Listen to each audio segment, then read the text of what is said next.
Hey kid, you look bored. Would you like some exciting DOS games to play instead? Wait, are you saying that joystick is no good for those types of games? Well, do I have a bundle for you? 3 extreme games, 1 commanding controller, and all in a single package. It's the Extreme Power Pack.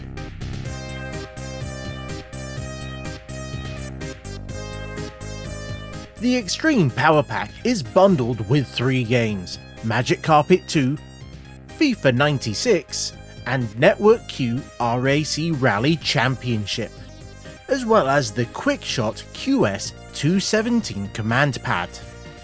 I think this was published by X Extreme, and the first reference that I can find of it are some adverts in the June 1997 issue of PC Zone, and it was selling for around about £34 British, which would make it about £65 today. So I'm going to go out on a limb and say it was released around about midway through 1997. And this copy was just randomly bought a few years ago, still mostly sealed. But things are moving around inside.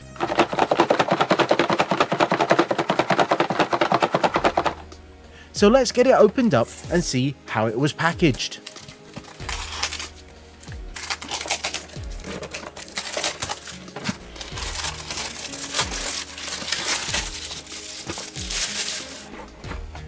And inside we can find a few bits of paper that barely classes as a manual,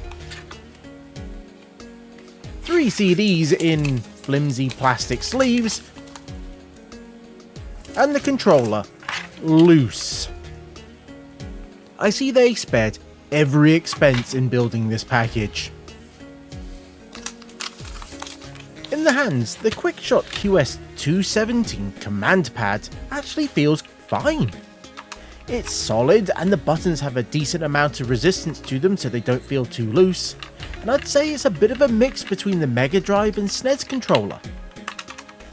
And while it looks like it has 6 buttons, it's actually just 4. The 2 in the middle are actually auto-fire versions of the bottom 2 buttons.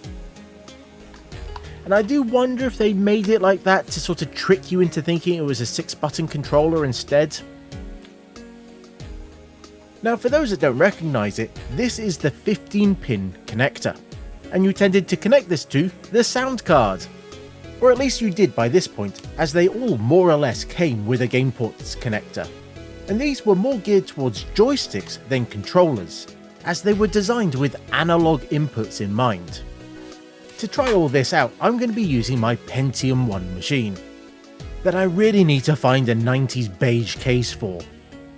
And if I could find one with a door, I would be so happy, as this thing, well, it's cracked and the plastic has that rubber style coating that gets sticky. It's just not nice. But with the controller connected to the ALL32 sound card, let's boot into DOS and try out these games, as I'm interested to see how well they work with a digital style controller. And first up had to be Magic Carpet 2, that in classic DOS fashion crashed when I tried to set up the sound. I tried all sorts of things to get this to work, including reducing the RAM, but the only thing that I found that worked was running it under Windows 95. You just have to love the DOS gremlins. But after that we get it booted up, and this was developed by Bullfrog back in 1995. That after a CGI intro we end up in the main menu, where we have an option to configure a joystick, which pretty much only gives us the option of digital or analog. But even with that set, we're still going to have to use the mouse to actually interact with the rest of the UI, which will quickly let us get into the game. And right away, I can say that the controls feel a little odd.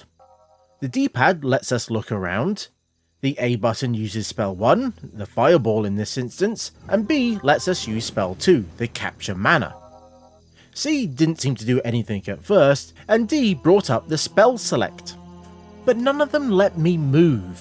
Well, it turned out that you had to hold down the C button. And when doing that, the D-pad would then let you strafe, but also let you set a speed. Tapping forward a few times will add momentum, and then tapping back will remove it, and eventually it will also let you go backwards. And once you've set a speed, you will stick to it even when you release the button, which does take a little bit to get used to. Thankfully, in this first mission there are a few things that you'll have to do which will help you acclimatise to it all, as you'll have to fly to the temple, defeat some archers, and then even build a castle. This actually feels a bit more scripted than the original game. But as I was playing this, I really don't think the controller makes for a good fit for the game. Maybe with more buttons it could work, but as it stands, it feels really awkward, and far more difficult to play than if you were just using the keyboard and mouse.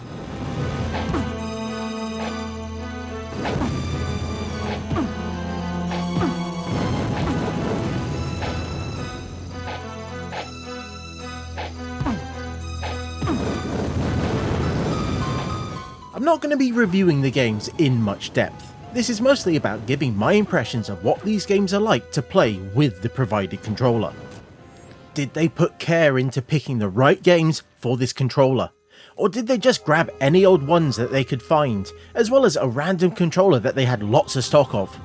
Well, I think we honestly know the answer to that question, but let's continue anyway, as we check out FIFA 96 next, which was released in '95 and was developed by Extended Play Productions. This one was at that point where it straddled the 16 and 32-bit consoles, and you never really knew what version you were going to get for DOS. And from the intro, I'm going to guess this is the 32-bit Virtual Stadium edition of the game. And amazingly, right from the menu, we can see the controller is working. We didn't need to configure anything at all. So let's try a quick friendly game, and the skill options is Pro and Semi-Pro. I think we're going to need a skill option 10 levels down from that.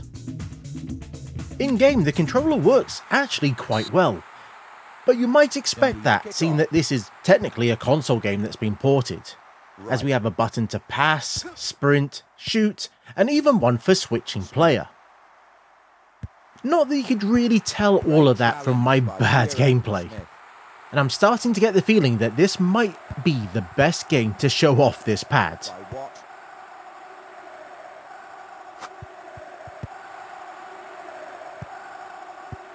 The score is Aberdeen 0, Dundee 1.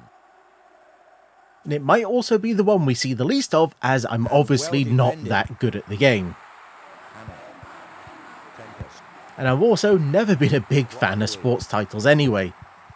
But I will say that this was an interesting time in PC gaming, as it was starting to show it could do console games, and not only do them well, but also quite often better than the consoles that they came from. Now amazingly, X Extreme released a second power pack, or at least it did based on adverts that I could find, and it included Tomb Raider, great idea, FIFA 97, again obviously a great idea, and Z, the notoriously difficult even with a mouse game, Z. So I guess they didn't completely learn their lessons from this pack. Kiko, and he shoots! Played by Tempest. And before we move on to the last bundled game, I wanted to quickly look at a few other DOS titles, as joystick support was quite wide on the platform, but typically it was limited to just 2 buttons, as that was the semi-standard at the time. And games that came from consoles or even machines like the Amiga tended to handle that relatively well, even if it did require using extra buttons on the keyboard from time to time. But games like Jazz Jackrabbit, that were designed only for PC, also had great support, as we have a button to jump and another to shoot. And those turbo buttons, well, they get used here for some good effect. You do get the sense that the Commander was really designed with these more console-style games in mind. But one other nice thing that Jazz does is it has Gravis gamepad support, which increased the number of buttons, and went on to become its own semi-standard.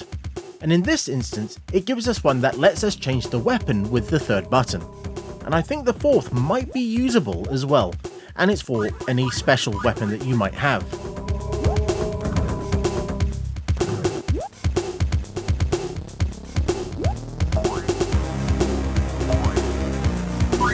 Let's move on to the final game in the bundle, Network Q RAC Rally Championship. And it was the newest game of the bunch, coming out in 1996. And this was developed by Magnetic Fields, yes, of Lotus fame. The game doesn't auto-detect the controller, so we're going to have to go into the menu and try and find the controls screen. And it gives us a few options of keyboard, joystick, or steering wheel, but no digital controller. We can also set if we want forward to be accelerate or a button.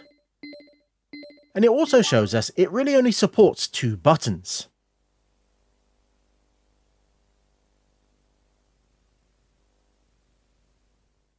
But with all that calibrated and enabled, it works! But it does move the cursor around very quickly. I get the feeling this game was really expecting an analog stick, not a controller. 5, 4, 3, 2, 1, go! But let's see what it's like in game, and yeah. Just look at that steering wheel move. It's fully one side or the other. Now it's playable, but I wouldn't say that this is the best way to control the game. As even if you played with the keyboard, it knows it's a digital input, so it has this system in place where it gradually moves the steering wheel around, allowing for more subtle movements. So I'd actually put the keyboard ahead of this thing. But I do think I could have worked my way through some of the earlier stages, or at least the one-off races with these controls. But some of the more advanced tracks, and the AI being ramped up so they don't give you every chance to overtake them, yeah, that would be difficult.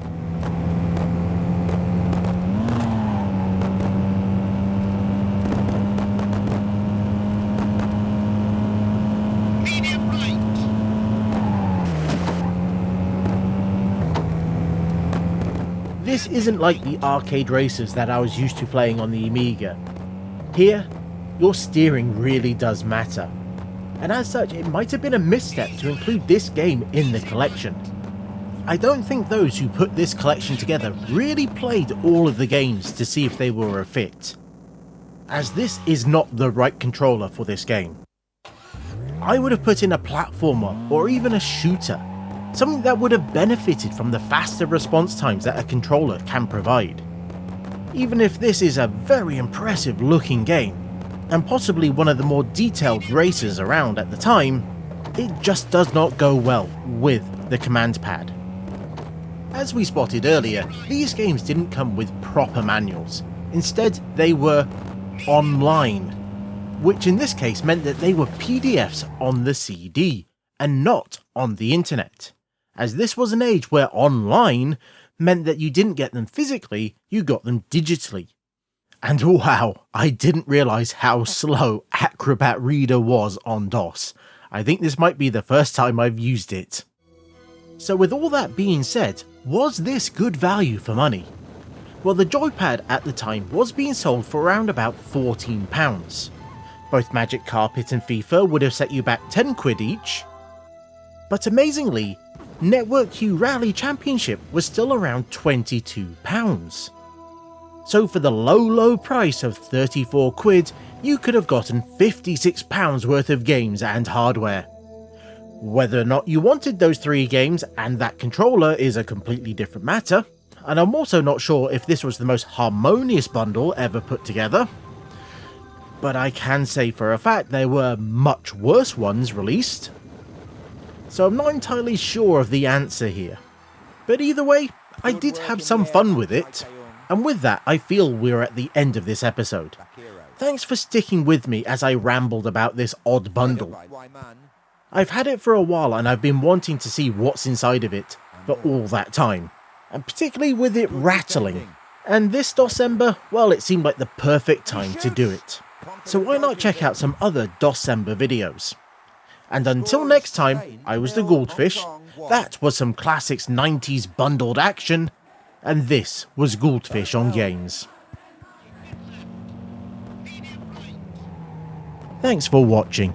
I do hope you enjoyed this.